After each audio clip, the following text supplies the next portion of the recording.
Tiba-tiba pas gua buka mata, ada nenek-nenek rambutnya panjang. Tapi itu serem banget loh. Anehnya, aku bukan melihat kakak iparku yang datang. Anjir. Tapi ayo dong tapi Merinding cuy.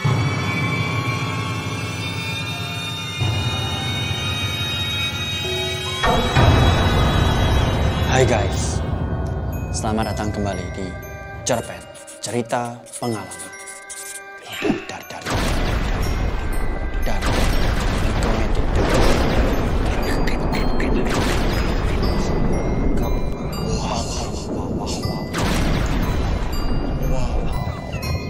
Alright, welcome back guys. Masih sama aku Abi Bayu dan juga bersama teman cerita aku di sini adalah Muhammad Ubaidillah Syekhul Abrar. Oke, Ubaid Bayu, dan kita udah kembali lagi di Cerpen atau Cerita Pengalaman.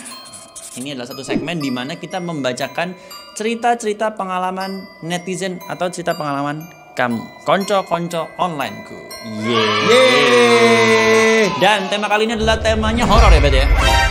Biasa aja, kayak nggak ngerti. Enggak ya, Iya, biar ada unsur betul. surprise-nya gitu loh kayak. Oke. Oh, horor ya? Iya betul. Gokil. Goks. Jadi yang buat belum pernah nonton Cerpen bisa langsung lihat di episode-episode sebelumnya. Tinggal dilihat aja di series-series di bawah udah aku tulis ya, atau hashtag Cerpen. Oke. Oh, ini guys. Ceritain dulu kita situasinya gimana ya. Ini situasinya emang tempatnya dibikin agak remang gitu biar moodnya dapet. Oke. Terus di depan kita juga sengaja bakar dupa, naruh bunga gitu. Iya. Tapi kenapa kamu pakai baju warna-warni ya? Oh ini welcome berarti artinya. Dalamnya kan hitam. 2 seconds later. Tanpa paksaan ya guys. Tanpa paksaan. Oke. Lanjut. Oke.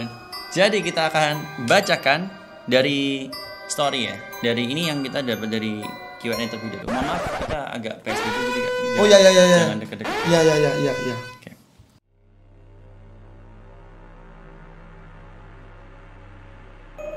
Oke, ini cerita dari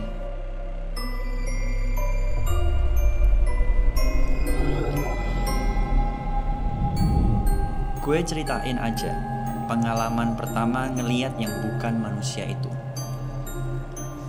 Kejadiannya 1 minggu sebelum nyokap meninggal. Bentuknya pengantin yang super cantik di depan kaca rias punya almarhum nenek dari nyokap. Sambil ngelepas tusuk kondenya. Baju pengantinnya, paes dan sanggulnya mirip banget sama nyokap waktu menikah. Karena kaget, gue banting pintu sambil baca Al-Fatihah. Gue buka lagi pintunya, lalu dia hilang dan ninggalin si tusuk konde. Agak merinding guys. Habis itu, 1 minggu kemudian, nyokap meninggal. Tusuk kondenya pun ikut raib entah kemana.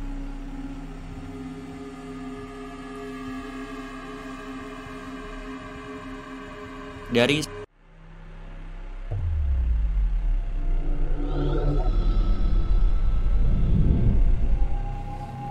hari aku jatuh sakit. Setelah beberapa hari terbaring di rumah sakit, aku pun merasa sedikit baikan. Aku meminta untuk berobat jalan saja, sebab ingat anak yang masih harus aku urus semua kebutuhannya. Sebelum pulang ke rumah, aku dan suami menjemput anak terlebih dahulu yang kami titipkan ke kakak ipar selama aku dirawat di rumah sakit.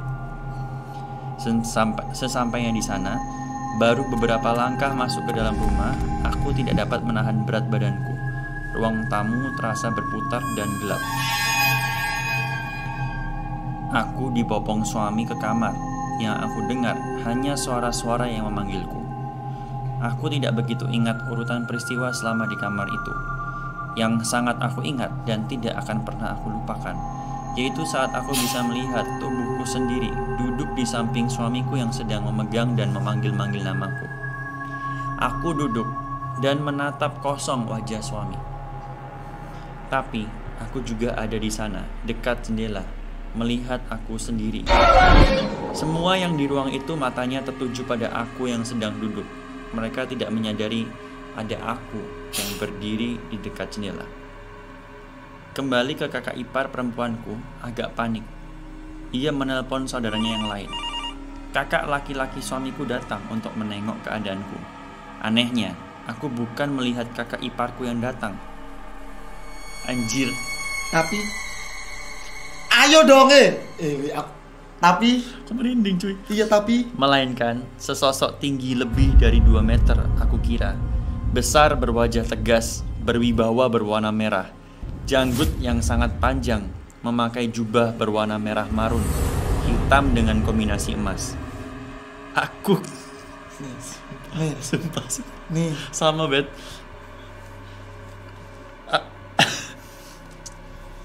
Aku ketakutan. Lalu ku deskripsikan sosok itu pada suamiku.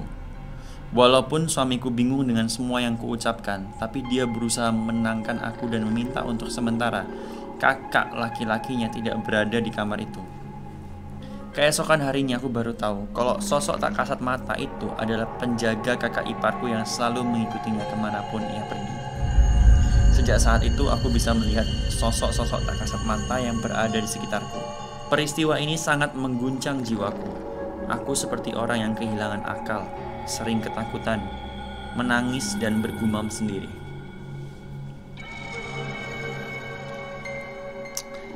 ini ada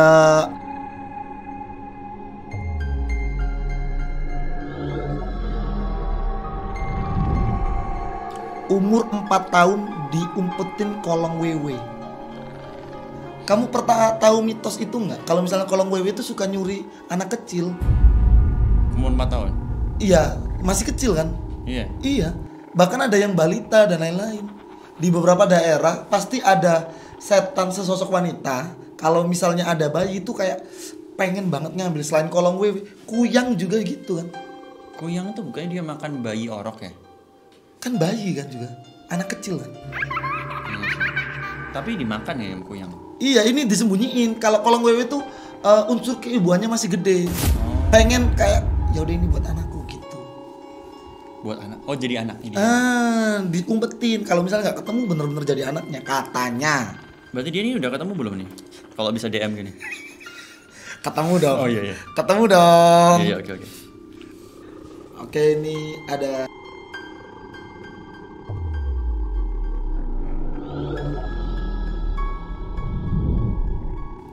Selamat malam, Ko Ubed, Ko Abi. Aku mau ceritain pengalaman horor. Aku tinggal di Bandung pada saat itu, pulang malam sekitar pukul 10:30, lalu pulang dengan menggunakan angkot. Aku duduk persis di belakang supir dan menghadap ke pintu. Di seberang kursiku duduklah seorang nenek dengan posisi paling pojok belakang. Oke, deket kaca. Ya. Tidak ada yang aneh awalnya. Beberapa saat kemudian kulihat kembali nenek tersebut posisinya sudah pindah ke kursi jajaranku, namun masih di pojok belakang. Beberapa saat kemudian aku lihat lagi nenek tersebut. Lalu nenek tersebut sudah berada di dekatku. Aku melihat ada yang aneh. Kulitnya pucat, rambutnya basah, dan menunduk sambil tertawa kecil. Aku merasa itu bukan manusia. Di angkot tersebut tidak ada orang lain selain supir, aku dan nenek tersebut. Lalu aku menunduk dan memejamkan mata. Aku mengucapkan kecil-kecil doa yang bisa aku ucapkan. La ilaha illallah, la ilaha illallah 3 kali. Lalu saat ku buka mataku, wajah nenek tersebut sudah berada di hadapan wajahku. Kulitnya pucat, matanya putih dengan suara parau dan dengan nada yang sedikit mempermainkan, dia berucap, la ilaha illallah, la ilaha illallah, la ilaha illallah. Kepalanya bergoyang-goyang seolah sedang meledek. Sangat menyeramkan. Seketika aku teriak sampai membuat kaget supir angkot tersebut.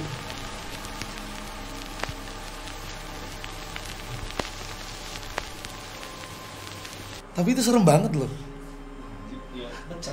Iya, doa yang kita panjatkan untuk menangkal dia ternyata dipermainkan sama dia. Ini aku pernah dengar beberapa cerita yang hampir mirip ya. Iya, tapi beda versi. Iya, tapi intinya memang berarti memang ada yang Gini, Kalau menurutku ya, ini mohon maaf kalau salah ya, setan lebih hafal doa-doa semua agama lebih hafal doa-doa semua agama, semua kitab dibandingkan manusia. Jadi teorinya si setan ini udah tahu ilmunya, udah tahu mana yang benar versi agama masing-masing, tapi setan memelesetkan itu. Kayak gitu. Lanjut ya. Tadi kan sempat ada cerita yang nyeritain tentang kolong WW. Kenapa saya setuju? Soalnya saya salah satu korbannya. Seriusan.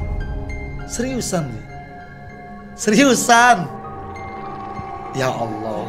Sumpah seriusan. Pas aku kecil, aku sempet tiba-tiba pindah ke pohon.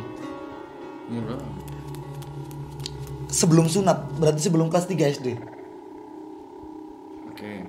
Dan ini nggak tahu ya, aku masih inget, aku di atas pohonnya masih inget. Tapi kejadiannya, apa yang tak lakuin di atas pohon, itu yang nyeritain nyokap. Apa yang tak lakuin di sana? Apa? Makan bunga belimbing wolo tahu? Itu bunganya tak makan, Pak. Ya udah, kenapa aku percaya kayak gitu? Ya soalnya aku pernah ngalamin. Tapi kamu nggak ingat? Aku nggak inget proses sampai tiba di sana, nggak inget. Proses makannya? Proses makannya nggak inget. Aku inget orang tuaku kayak ayo pulang, dibawa pulang. Terus habis itu diceritain kalau misalnya di sana ngapain, nggak tahu. Tadi kamu ngapain makan bunganya apa? Belimbing wolo ngapain? Tapi itu jarak rumahmu, jarak kamu sama, maksudnya jarak tempat kamu awal sama pohon itu dekat nggak? Cukup dekat. Yang jelas di itu bagian belakang masjid. Terus dulu waktu itu di sebelah sini tuh tanah kosong. Terus di sini kayak ada got gitu ya, kayak kalau di tempatku namanya barongan. Terus kamu di dalam gotnya? Iya. Lanjut ya. Ini ada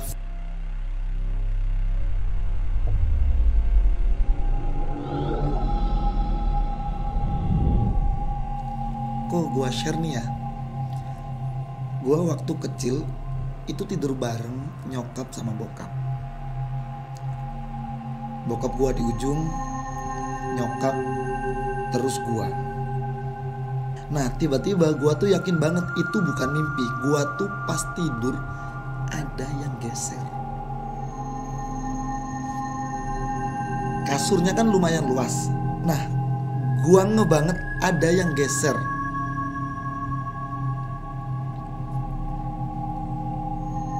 Dan tiba-tiba pas gua buka mata, ada nenek-nenek rambutnya panjang, hitam kehijauan terus,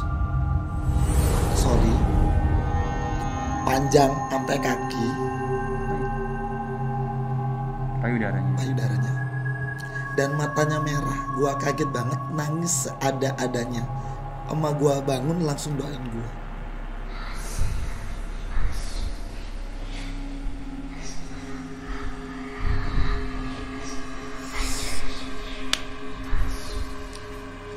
Mau tak ceritain tentang setan-setan yang ada di rumah kan?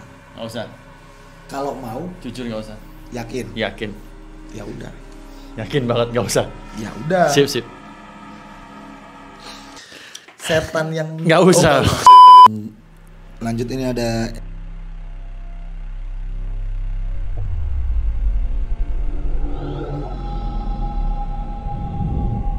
jadi Kak, dulu itu aku pernah pulang les waktu jam 5.30 sorean. Habis pulang, aku kayak biasanya nih nyariin mama aku tapi nggak ada di rumah. Nggak lama aku mau nyari mama di kebun atas. Terus pas aku udah naik tangga, angin itu tiba-tiba kenceng banget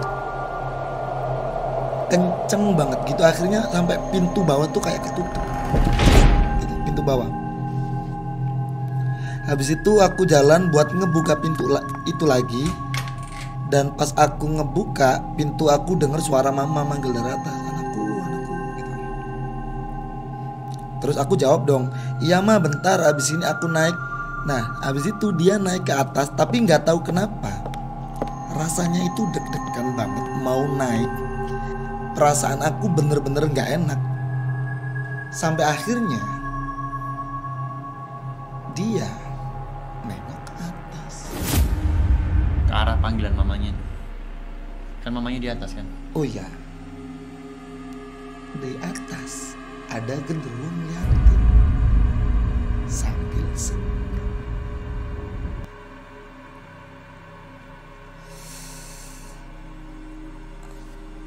Ini dia gambarin ya gimana. Genderuwonya tuh besar banget, mukanya serem banget, dengan taring yang panjang dan mulut yang sekiranya itu agak moncong ke depan.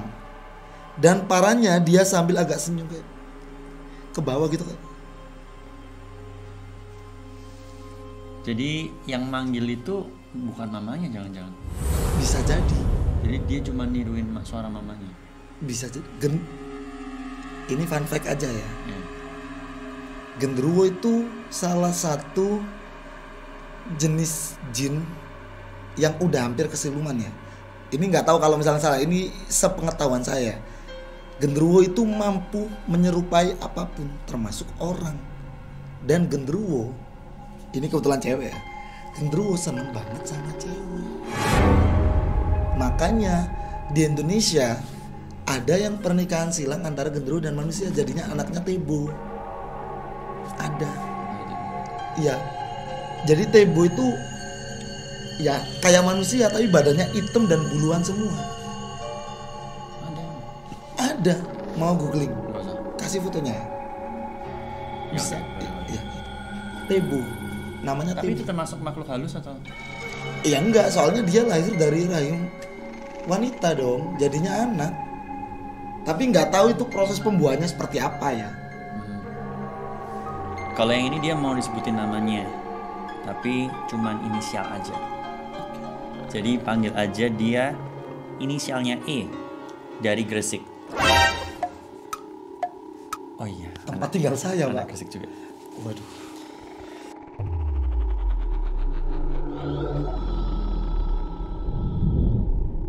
Aku punya cerita horor. Baru tahun ini aku alami. Jadi, aku hamil dan masih kerja sebagai kurir. Dan biasanya kalau suami kerja, aku ngurir sama anak pertamaku umur masih 5 tahun. Jadi kejadiannya di bulan Februari, tapi lupa tanggalnya. Jarang-jarang aku mau kirim sore-sore. Ini tiba-tiba aku ambil tuh kiriman. Sekitar 10 alamat, jadi baru kelar azan maghrib. Lah, rute terakhir itu ada jalan yang banyak pohon pisangnya dan gelap. Awalnya biasa aja, cuman tiba-tiba anakku bilang, Bilang apa, Pak?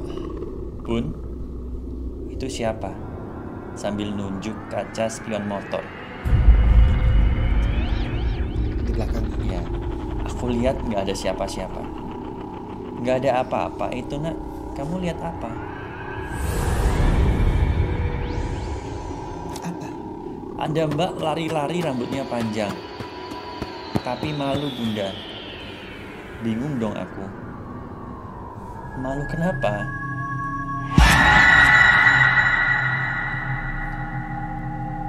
Malu kenapa? Bajunya bolong, ada merah-merah.